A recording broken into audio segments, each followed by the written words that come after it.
সম্প্রতি সময় আয়নাঘর বা হাওয়া নাম শুনলেই আমাদের মনের মাঝে যেই ভয় আতঙ্কের সৃষ্টি হয় তা কিন্তু শুধুমাত্র বাংলাদেশের ইতিহাসের অংশ নয়। এরকম অসংখ্য কুখ্যাত ইতিহাস রচিত হয়েছে পৃথিবী জুড়ে বিভিন্ন সময় বিভিন্ন নামে। তাই আজ আমরা আমাদের এই পর্বে সেই ইতিহাসের কুখ্যাত 5টি গুমঘর সম্পর্কে বিস্তারিতভাবে জানব, যেখানে প্রতিনিয়ত লঙ্ঘিত হয়েছে মানবতার সকল সীমা, শুধুমাত্র নির্দিষ্ট কোনো মতাদর্শের বিরোধিতা করার জন্য কিংবা স্বৈরাচার শাসকের নির্দিষ্ট কোনো স্বার্থ হাসিলে বাধা হওয়ার কারণে। আমরা প্রায় নিশ্চিতভাবে বলতে পারি, আপনি পুরো ভিডিওটি দেখার পরে ভাবতে বাধ্য হবেন একজন শাসক ক্ষমতার লোভে কতটা অন্ধ কিংবা নিষ্ঠুর হতে পারে। তাই চলুন অযথা কথা না বাড়িয়ে ভিডিওটি শুরু করা যাক। তালিকার প্রথমেই রয়েছে কম্বোডিয়ার S21 কারাগার, যা কিনা তুল সেলং নামে পরিচিত।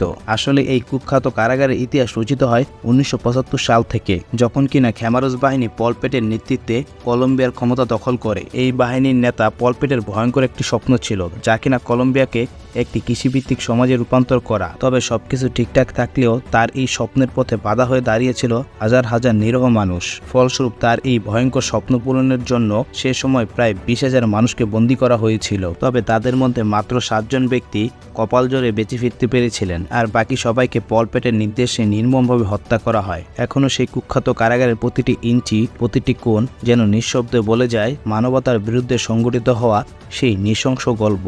এরপরে রয়েছে চিলি সেই কুখ্যাত ভিলা গ্রিমালদি।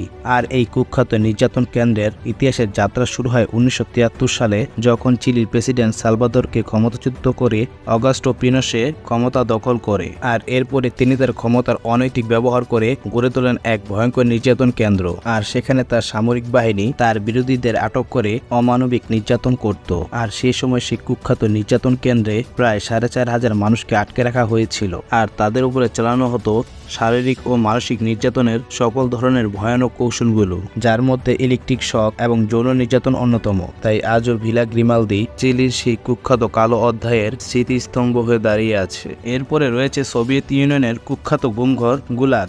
মূলত এটি জোসেফ স্টালিনের নেতৃত্বে 1930 সাল থেকে 1955 সালের মধ্যে গড়ে ওঠে। আর এখানে অকথিত চিরচেনা রাষ্ট্রবিরোধীদের নির্মূল করতে আটক করে রাখা হতো। সে সময় প্রায় 18 মিলিয়ন মানুষকে আটকে রাখা হয়েছিল এই কুখ্যাত কারাগারে, যাদের মধ্যে প্রায় 1.5 মিলিয়ন মানুষ প্রাণ হারান।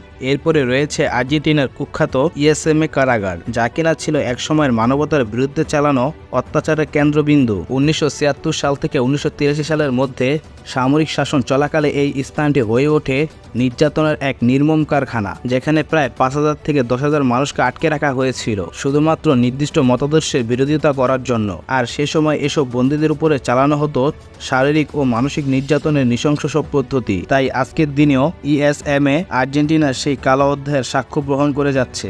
এবং সবশেষে রয়েছে উত্তর কোরিয়ার কুখ্যাত ক্যাম্প 20, যা কিনা কিম পরিবারের নিষ্ঠুর শাসনের একটি প্রতীক। মূলত এটি ছিল একটি অতি গোপনীয় কারাগার, যেখানে রাষ্ট্রবিরোধী এবং সন্দেহভাজন প্রায় 50,000 মানুষকে আটকে রাখা হয়েছিল। ক্যাম্প 20 এর বন্দীদের জীবন ছিল এক নরক। অকথ্য নির্যাতন, কঠোর পরিশ্রম এবং খাদ্য অভাবে অসংখ্য মানুষ এখানেই মৃত্যুবরণ করেছিল। আর যারাও বেঁচে ছিলেন তাদের জীবনটাও ছিল এক দুঃস্বপ্ন।